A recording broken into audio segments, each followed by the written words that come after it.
His Excellency Y.K. Singha, High Commissioner of India, Sri Lanka. Mr. Maru Rasa, Advisor to Independent Power Producers Association of India. Mr. Ranjit Gunawardene, Additional Secretary to Ministry of Power and Energy.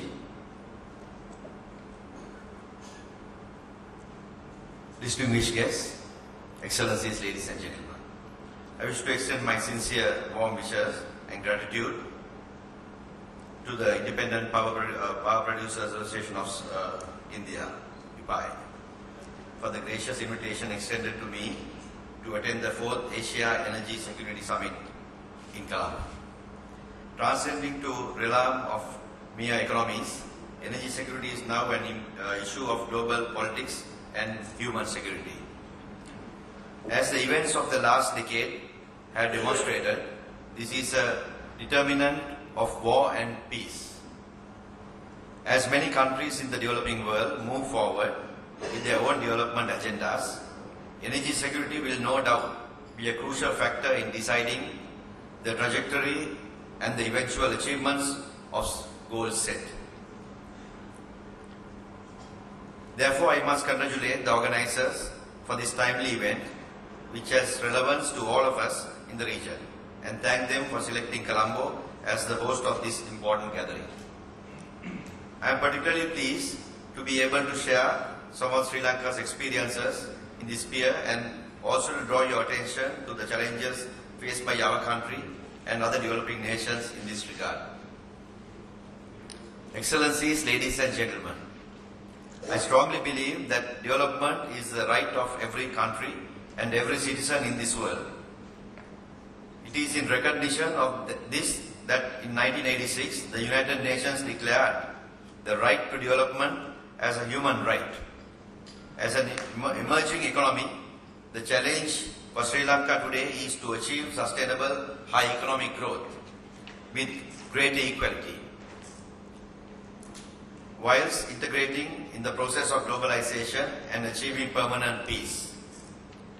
Since the end of the conflict in our country in 2009, the government has taken concerted efforts to achieve high levels of economic growth without causing damage to the environment.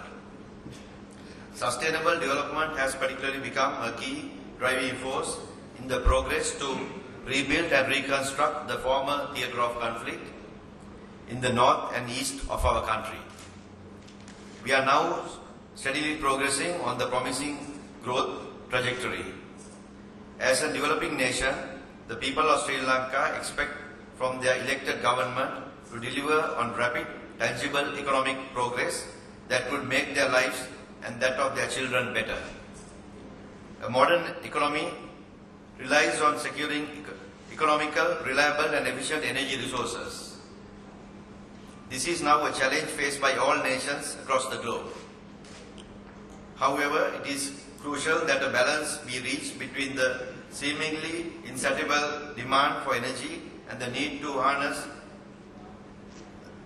there is a sustainable and equitable manner that world would benefit whole of humanity and our future generations. Today, Asia is creating conditions for rapid economic growth that has seen hundreds of millions of people being lifted out of poverty.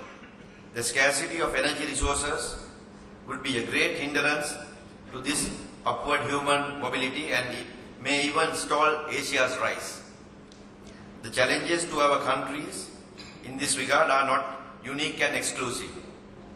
Therefore, we stand to gain by collectively dealing with these challenges. It is important that the developing world be given special consideration in order to ensure a just and equitable sharing of energy resources, the absence of which would create conditions that could be detrimental to all.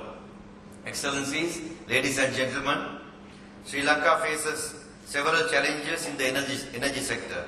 While we need to ensure a continuous supply of electricity and petroleum products, the expanding economy has to manage a strategic balance between indigenous energy resources and imported fossil fuels. To date, Sri Lanka doesn't produce any fossil fuels and is totally dependent on imports of thermal energy resources. This burden has posed many strains on our economy and challenged the government to ensure secure, continuous and reliable sources of energy as demanded by the rapid economic expansion in our country.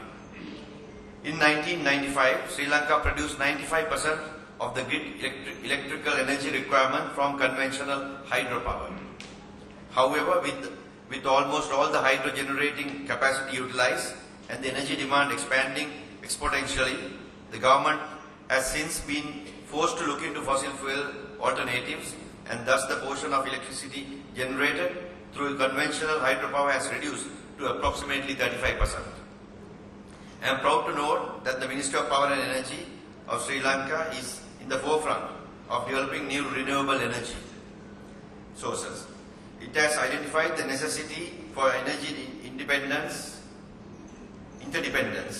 and as a result, in 2007, the government set up the Sustainable Energy Authority, which has been instrumental in identifying the implementation policies that seek to reduce our dependency on imported fossil fuels. We have since added wind, solar and dendro power to our energy mix, along with conventional renewable such as major hydropowers. This has enhanced Sri Lanka to produce nearly half of all its energy through green energy means. As a developing country, this is the significant achievement. We know green energy does not come cheaply. It is for this reason that developing nations such as Sri Lanka need to be encouraged when making global decisions that would be beneficial to all in the long run. In addition to monetary assistance to embrace green energy, the transfer of technologies is crucial in this regard. It is only when a technology crosses the threshold of economic viability that it can be expected to developing countries to embrace sustainable and clean alternatives to the cheaper fossil alternatives. Any policy or regime that would not take note of the asymmetry in ability of developed and developing nations to absorb newer technologies runs the risk of being rejected in countries where this matters most. Excellencies, ladies and gentlemen, I am certain that your deliberations here in this important gathering will enrich our own internal discussions on achieving energy efficiency and energy security. I hope that through track 2 dialogues such as these, we could incorporate the best thinking in academia and private sector into policy making by governments.